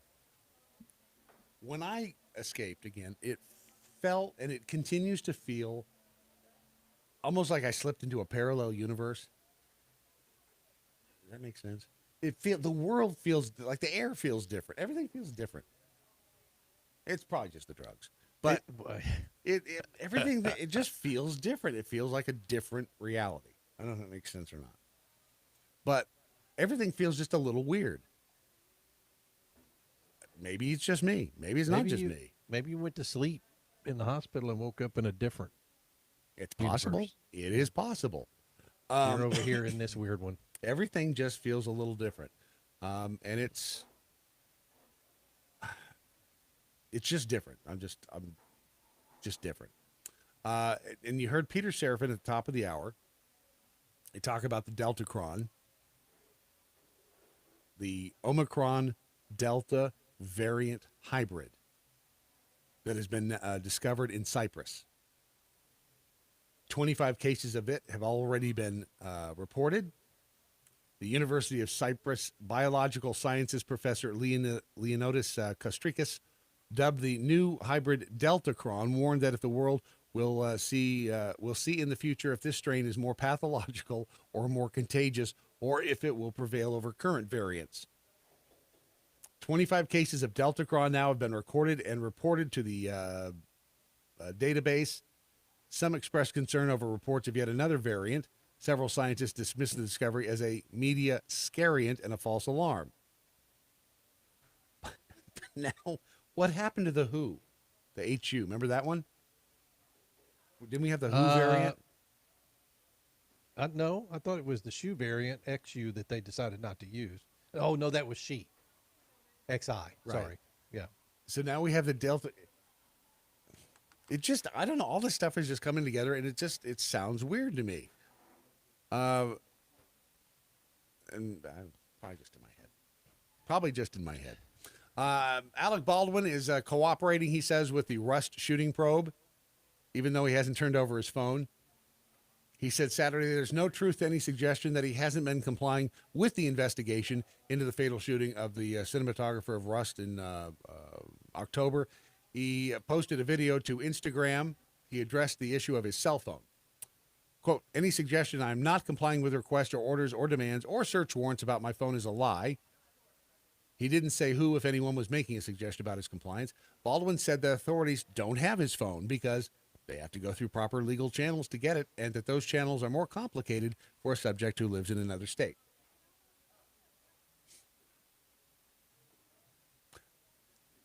Okay.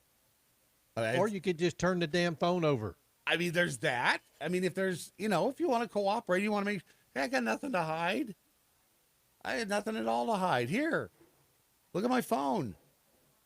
Do they have your phone? No, they don't have my phone because they have to go through the proper legal channels, and it's very difficult because I'm in a different state. The Santa Fe County, New Mexico Sheriff's Department has issued a warrant for the phone. They issued that on December 16th. Santa Fe District Attorney said in a statement Thursday that her office and the Sheriff's Department are working with the Suffolk County, New York Sheriff's Office, as well as Baldwin's lawyers, to obtain any materials from Mr. Baldwin's phone that pertain to the Rust investigation. In a statement Saturday, the Suffolk County Sheriff's Department said it received a request from the Santa Fe authorities asking for assistance in obtaining Alec Baldwin's phone. But look, he's cooperating. Baldwin suggested in the video that authorities must be specific and can't just go through your phone and take, your photos or love letters to your wife. He added later, as soon as we go through this process, then by all means, we will comply. Okay. I mean, on one hand, I kind of agree. You get just fishing expedition. But on the other hand, wait a second. I'm cooperating in tragic accident again. If there's something that could be of use that could aid the investigation on my phone, why not? Why not give it to the authorities? Why not let them look at it? Doesn't it just seem like the humane thing to do? Maybe I'm wrong. would think. Yeah. I'm probably wrong. I think I'm wrong. I think I'm wrong a lot here this morning, Ron. I think I'm just wrong. Just plain wrong. Hold on a second here. I feel like I'm missing a sponsor. Who is it? Who's a sponsor I'm missing? Come on. Prepare with Mojo. That's it. Thank you. That was it. Preparewithmojo50.com, because again, things are changing. I still think the fit is going to hit the Shan soon. I don't know what it's going to look like. I still don't know what it's going to look like. I still don't know if it's. I don't think it's people shooting each other in the streets. At least I hope not. Nobody wants to do that. But I had an interesting conversation with somebody. How do I describe this? A younger person who works in the arts, who you wouldn't think would be a prepper. And she started talking about you should have an emergency food supply. Like, wait, what? How old are you? She's like in her 20s. And suggesting, man, you need to have food set aside because it's going to get crazy. Things are going to get crazy. Which you generally don't think of the Utes of America as thinking that way, do you? Nope. I didn't think that way when I was that. And I thought, wow, this is a bigger deal this is spread to more demographics than I would have imagined. So if you go to preparewithmojo50.com, if you have a little extra money and you can invest in some emergency food storage.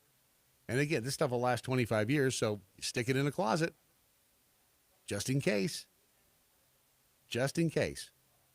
And that way, when you go to Kroger and you discover that they still don't have Sun Chips and they still don't have white cheddar Cheetos, seriously, what is it about certain little, flavors of chips that they don't have anymore?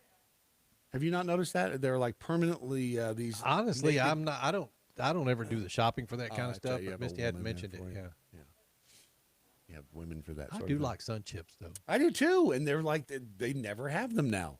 So maybe this is the future.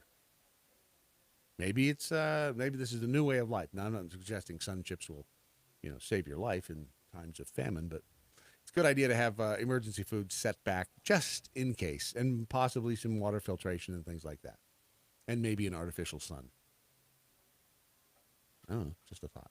Go to preparewithmojo50.com and get you some today. So I was telling you about earlier the migration of people and the fact that people they're leaving their jobs. Employers can't find people to work for them.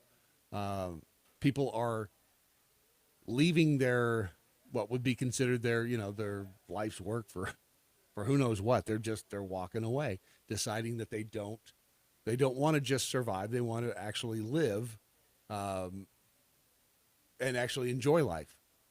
And this is one of those times on 60 Minutes that was like, okay, this kind of made sense.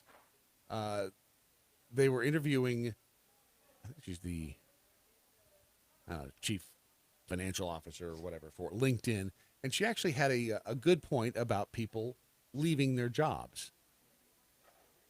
People have been living to work for a very long time. And I think the pandemic brought that moment of reflection for everyone. What do I want to do? What makes my heart sing? And people are thinking, if not now, then when? Karen Kimbrough is LinkedIn's chief economist. She has degrees from Stanford and Harvard and a PhD from Oxford, used to work for the Federal Reserve, and now has a bird's eye view of the U.S. labor market. We have this unique view of the data. We can see across millions of members and what they share with us, and we can see from employers, millions of them that are posting jobs on our platform. There is one person hired every 15 seconds right now on LinkedIn. But LinkedIn's data on who is leaving jobs is most compelling. Millions of baby boomers retiring early, but also millions of Gen Z workers, people in their teens and early 20s, many more women than men. In all, the highest quit rate since the government started keeping track 2 decades ago. Interestingly enough, that they have a shot of the Bureau of Labor Statistics. And you remember when we were in D.C. and we walked by that building, Ron, and I went, yeah, why in the hell As do a we building, have, yeah. do we have, first of all, the Bureau of Labor Statistics? And you start to think, well, for things like that. No, you know what? I still don't believe the federal government needs the Bureau of Labor Statistics because have they helped? No. Well, do they get anything from it? No, exactly. But isn't it fascinating? People are just leaving their jobs because, and I think she may have hit the nail on the head. After 2 years of this crap, people are like, what? Life's too short. Yeah. Why do I want to go in and you go on autopilot, whatever, job, making widgets, whatever. If your heart's not in it, I mean, I'll have to pay the bills, obviously. But life is too short. You should be doing something that you enjoy doing. Shouldn't you? I mean, it would be nice. I think so many of us over the years have, at least a lot of people have thought, you know what? You've got to get a job. You got to go out there and get a job. You got to make some money. You got to pay the bills. What's the song? Furry Face. I used to turn back time to the good old days when the mama sang us to sleep, but now we're stressed out. That song? Yeah, I know what you're talking about. Yeah. Used to play pretend, now you need to make money. It's like, shut up, get out there and make money. And I think maybe people are getting, I don't know, disillusioned. At the nationwide level, the number of Americans quitting their job is higher than ever. Higher than ever. Higher than ever. Do the data tell you why? We can see what sectors people are quitting, retail sectors and hospitality sectors. It may not That's just be because people are assholes. Nobody wants to deal with assholes in this day and age because they're tired of them. Yes. Hospitality and retail both suck it for dealing with persons, for dealing with people, for smiling, and you can't even see the smiles anymore. Right.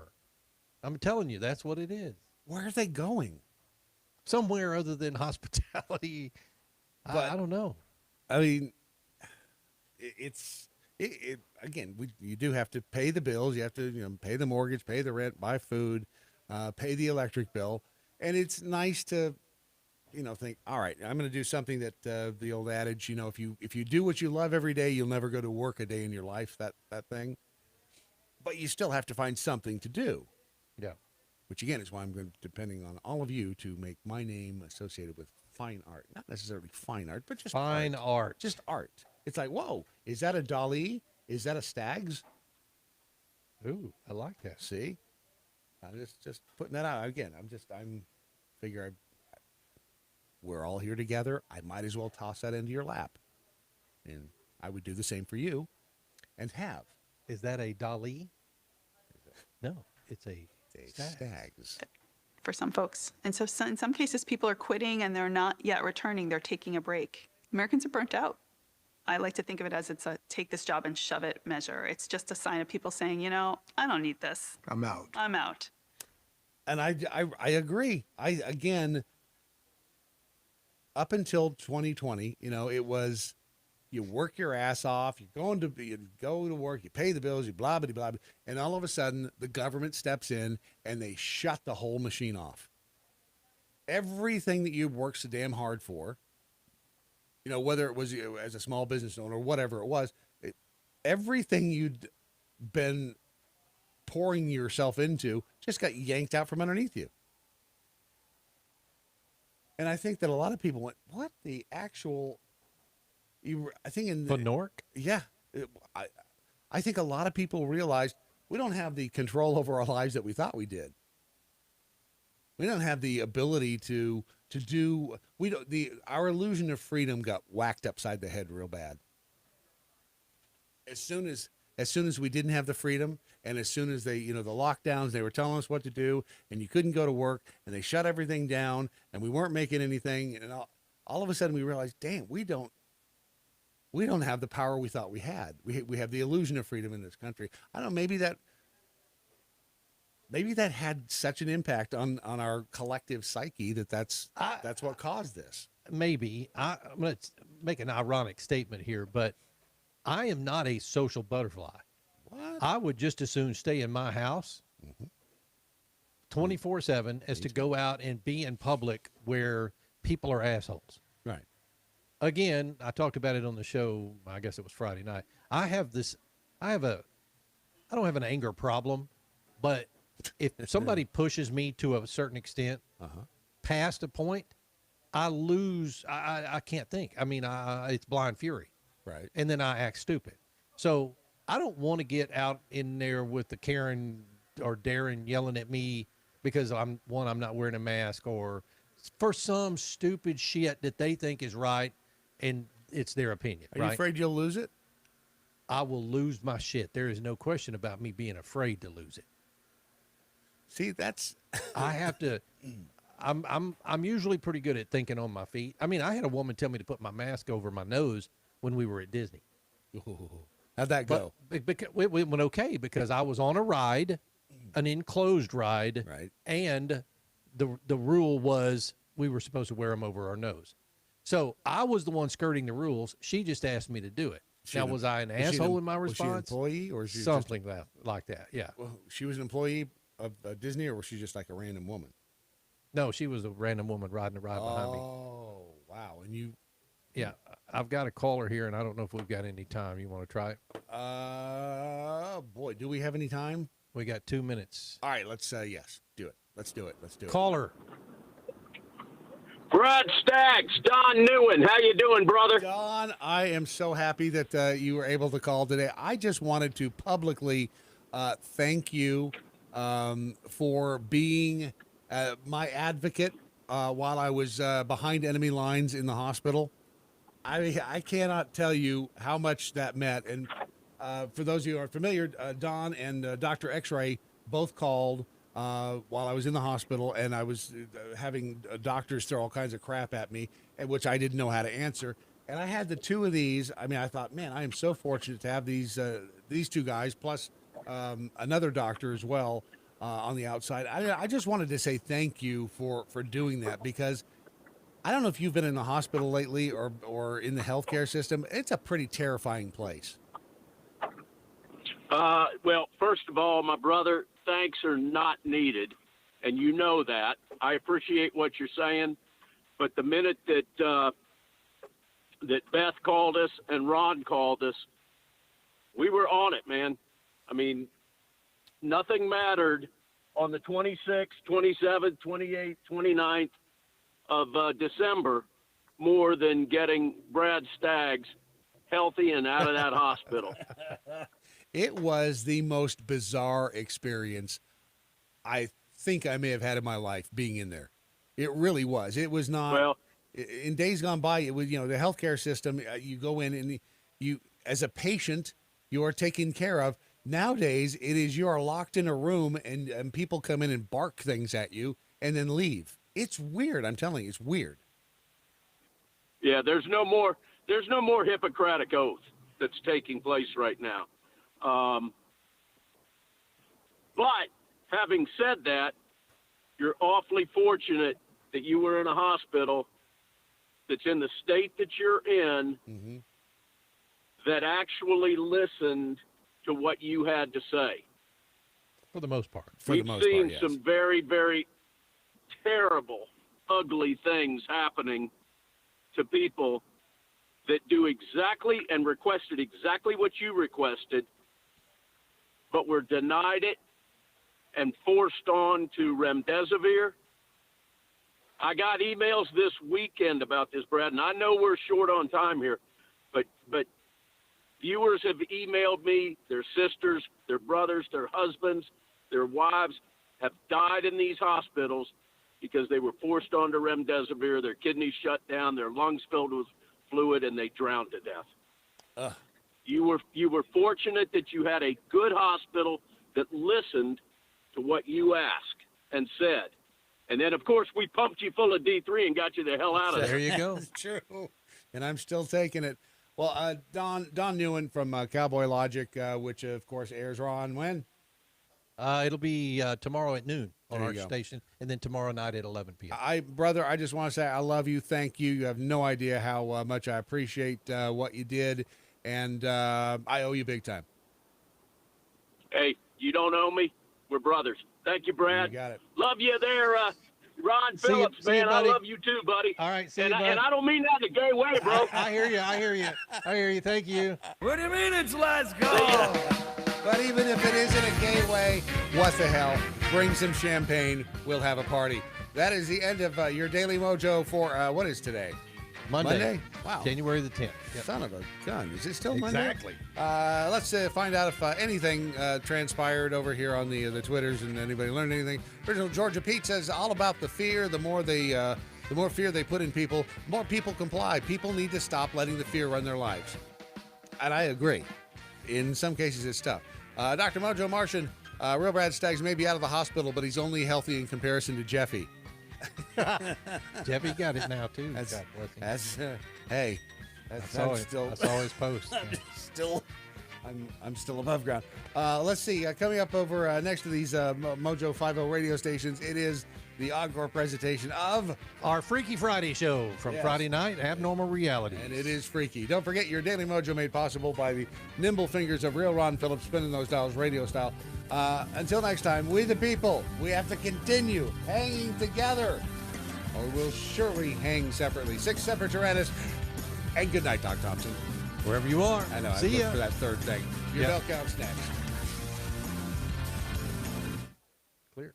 I think it is. Why is it? Why is nothing over here? I don't know. Why is it not? I don't know, Bradley. Why don't you know? Maybe I've got the view wrong. Why don't I? Oh, I did. I had the view wrong. You know what? That's. You know what we haven't heard in it's a long. Columbus Day. What? Today's Columbus Day? Yeah. No apparently. way. Nah. Good morning, Mojo 50. I'm Leprechaun, and here with the bell count for the Daily Mojo, Monday, January 10th, 2022. Today, I didn't catch any missed innuendo bells, 3 actual bells, 3 rim shots, and an oh my gosh. Peace out, boys. Try to get unswollen, and we'll talk to y'all mañana. Was that gunshot? It sounded like it. That was gunshot. I just kind of weird. But I've missed a leprechaun, and I'm glad that I'm glad it's back. Cantillate. Tantalate? Cantillate. Cantillate. Cantillate. I don't know. Sounds like something a horse does. With its cud? Yeah. Candle.